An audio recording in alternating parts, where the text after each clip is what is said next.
Hello दोस्तों, सभी को नमस्ते प्रणाम। मैं आपकी सिस्टर बिंदु मौर्य स्वागत करती हूं दिलीप संगीत ऑफिशियल चैनल पे आप सभी दर्शक भाई बहन का। तो एक छोटा सा और बहुत ही प्यारा मैं माता रानी का गीत लेके आई हूं आप लोगों के बीच में। उम्मीद करती हूं कि ये गीत आप सभी को पसंद आएगा। यदि गीत पसंद आया तो एक लाइक और एक कमेंट के साथ बताने का कष्ट करिएगा। और कुछ सिस्टर लोग हैं जो कमेंट करती हैं और रिप्लाई उसी चैनल से उन लोगों को नहीं मिल पाता है, तो वो लोग घबरा जाती हैं कि रिप्लाई शायद नहीं मिलेगा। तो आप सभी से रिक्वेस्ट है कि आप लोग ऐसा मत सोचिएगा। हम लोग चैनल पे कमेंट जब भी देखते हैं तो रिप्लाई देते ज़रूर हैं। कभी कभी ऐसा गलती हो जाता है, मिस्टेक हो जाता है, या मोबाइल में कोई प्रॉब्लम होती है तो हम लोग नहीं कर पाते हैं। लेकिन फिर भी जब भी मोबाइल सही होता है या हम लोग कमेंट को देखते हैं तो ज़रूर रिप्लाई देते हैं। सगरो जिंदगी आए मैया मोर सेवा में बीतवली हो, मायरिया हमारी ना।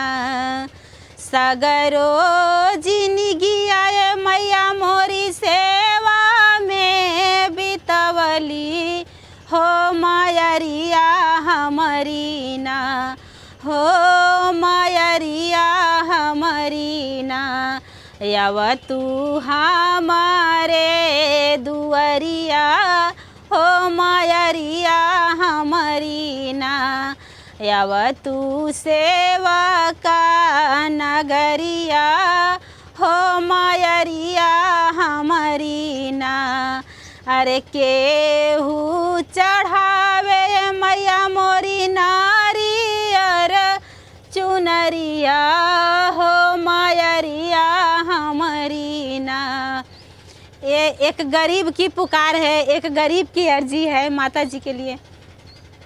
अरे केहू चढ़ावे मैया मोरी नारियर चुनरिया हो, मायरिया हमारी ना, हो मायरिया हमारी ना। हम त देखी तोर डगरिया हो, मायरिया हमारी ना। हम त देखी तोर डगरिया हो, मायरिया हमारी ना। केहू चढ़ावे मैया मेवा मीस ठनवा हो, मायरिया हमारी ना, हो मायरिया हमारी ना। हम त देखी तोर डगरिया हो, मायरिया हमारी ना। हम त देखी तोर डगरिया हो, मायरिया हमारी ना।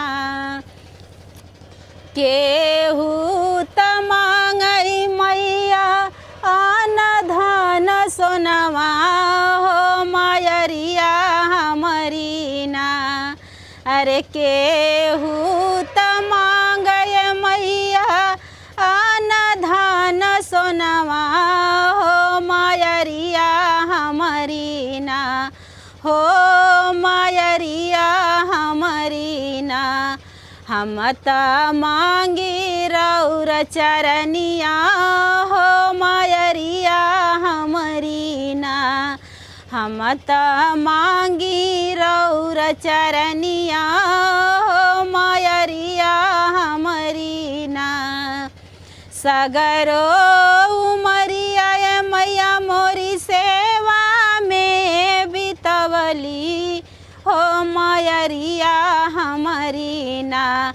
फिर तू हमरो पे नजरिया हो, मायरिया हमारी ना।